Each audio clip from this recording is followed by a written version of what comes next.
Okay, I'm gonna have Janessa here do a regular back squat. She's gonna go up and down just a couple times.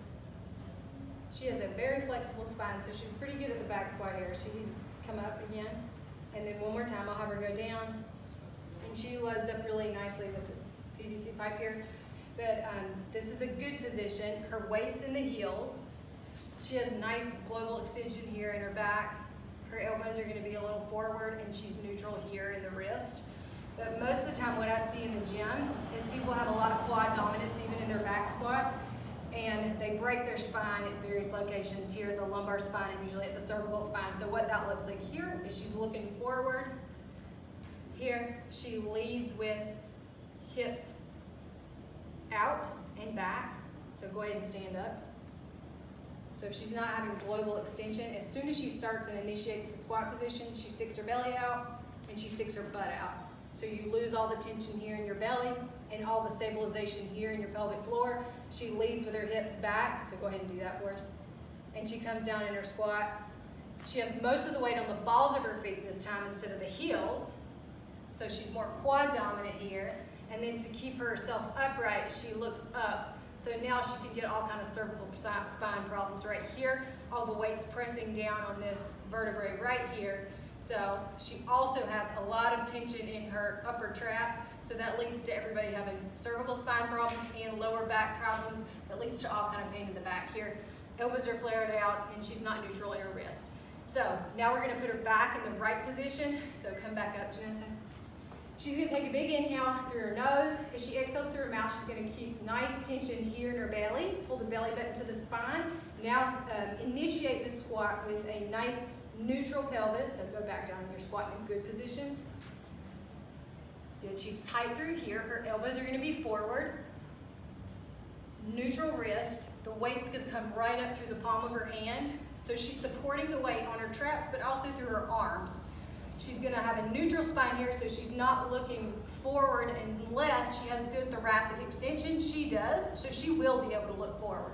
If you don't have good thoracic extension right here, you probably will be looking down just a little bit, more like this at the ground, unless you can work on getting some extension through here.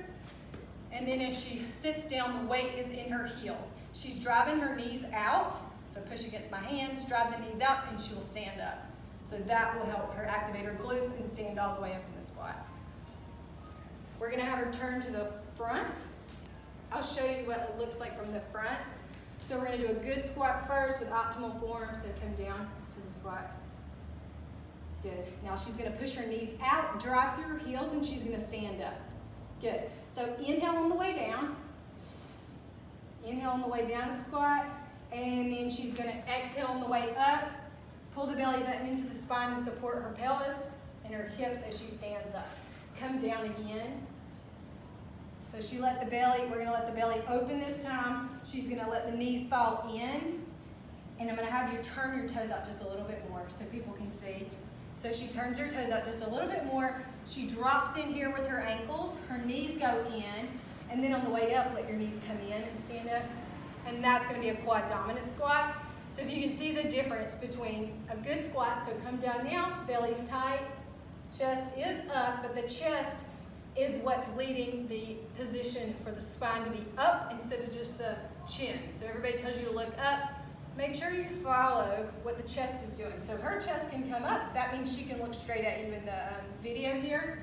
She's gonna keep her spine, or the muscles engaged around her spine by taking a big inhale through the nose and exhale through the mouth. Pull the belly button into the spine, push the knees out, drive through the heels, and stand up now for a good hip dominant squat position. So now she's gonna get her glutes engaged more than her quads, and hopefully keep a nice engaged pelvic floor and belly right through here so she doesn't hurt her back. So we have you stacked nicely in the spine so you can take the weight evenly dispersed through the spine instead of shearing the pelvis right through here and thereby decreasing your back, going in and out and having back problems in the spine as you do your squats.